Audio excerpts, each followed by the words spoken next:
අද අපි කතා කරන්න යන්නේ තවත් කොරියන් ඩ්‍රාමා එකක් ගැන. එහෙනම් අපි බලමු මේ ඩ්‍රාමා එකේ කතාව ගැන. මේ ඩ්‍රාමා එක ආරම්භ වන්නේ චිත්‍රපට ශාස්ත්‍රයේ මිතුරන් 8 දෙනෙකුගේ කණ්ඩායමක් වටපිටාවයි. ඒ කණ්ඩායම එකම අසාර්ථක පුජ්‍යලයා වන්නේ හුවාන් ඩොම්මන්. ඔහුගේ එකම සිහිනය තමයි චිත්‍රපට අධ්‍යක්ෂකයෙකු වීමට. නමුත් ඔහුගේ මිතුරන් සියල්ලෝම ජනප්‍රිය අධ්‍යක්ෂකයන්, නිෂ්පාදකයන් හෝ කලාකරුවන් බවට පත් වෙලා තියෙනවා. ඒ ඩොන්මන් පමණක් තවමත් මම කිසිම දෙයක් කරගන්නට බැරි කෙනෙක් කියන හැඟීමෙන් ජීවත් වෙනවා.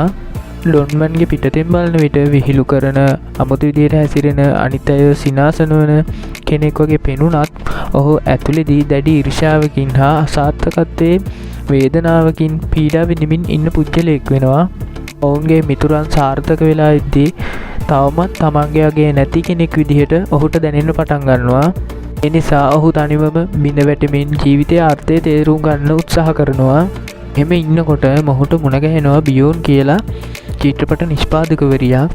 හැබැයි ඇයත් පිටතට පෙනෙන තරම් ශක්තිමත් කෙනෙක් නෙවෙයි. කෝපය සහ අතීත තුවාල සංගවාගෙන ඉන්න ඇයගේ මානසික පීඩනය ඉතා වැඩි වෙලා ඇයට නාසයෙන් ලේ යන තරම් ශාරීරිකව බලපාන කෙනෙක්.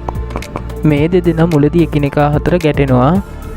පසුව බියෝන් ඩොමෙන්ව අසාර්ථක අවුල් සහගත කෙනෙක් ලෙස දකින අතර ඩොමෙන්ව ඇයව සීතල සහ අහංකාර කෙනෙක් ලෙස දකිනවා.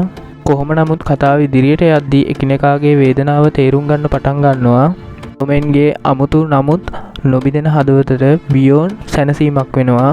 පසුව බියෝන් ඩොමෙන්ව ඔයා අගයක් නැති කෙනෙක් නොවේ කියලා තේරුම් කරවන්න උත්සාහ කරනවා. මේ කතාවේ තවත් වැදගත් චරිතයක් වන්නේ ඔහු ජනප්‍රිය චිත්‍රපට අධ්‍යක්ෂකවරයෙක්. නමුත් ඔහුගේ අලුත්ම චිත්‍රපටය අසාර්ථක වීමෙන් පසු ඔහුගේ ජීවිතය කඩා වැටෙනවා. ඩොමෙන්ව දකින සෑම වෙලාවකම ඔහුට අමුතු ලෙස කෝපයක් සහ ඊර්ෂ්‍යාවක් ඇති වෙනවා. මන්ද ඩොමෙන්ව කිසිවක් නැති වුවත් Taman ජීවිතය ගැන අතහැර නැති නිසා. ආග්ගේ බිරිඳ චිත්‍රපට සමාගමක CEO වරියා. ඇය පෙනෙන තරම් සරල චරිතයක් නෙවෙයි. තමන් වටා සිටින මිනිසුන්ගේ වේදනාව තේරුම් ගන්නා කෙනෙක් වන අතර ඩොමෙන්ට සහ බියෝන්ට ජීවිතය ගැන වෙනස් විදිහකට සිතන්න උදව් කරනවා. මේ ඩ්‍රාමා එකේ ප්‍රධාන කතාව ආදරය සහ පරිගැනීම ගැන නොවේ.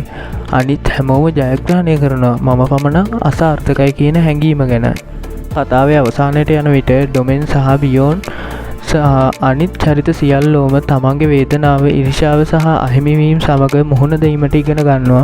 ඔවුන් සොයන්නේ සාර්ථකත්වය නොව තමන්ව පිළිගැනීම සහ ඇතුළත සාමය ගැන. ඔන්න මන් දැන් මේ ඩ්‍රාමා එකේ කතාව කෙටියෙන් ඕගොල්ලන්ට කිව්වා.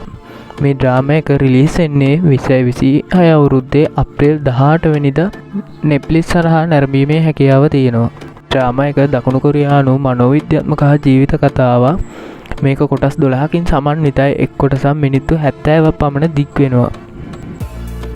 එහෙනම් අපිව සබ්ස්ක්‍රයිබ් කරලා නැති අය සබ්ස්ක්‍රයිබ් කරන්න. ඩිස්ක්‍රිප්ෂන් එකේ ලින්ක් එහෙම දාලා තියෙනවා. ඒවට සෙට් වෙන ගමන් මේ වගේ අලුත් වීඩියෝ එකකින් නැවත සෙට් වෙමු.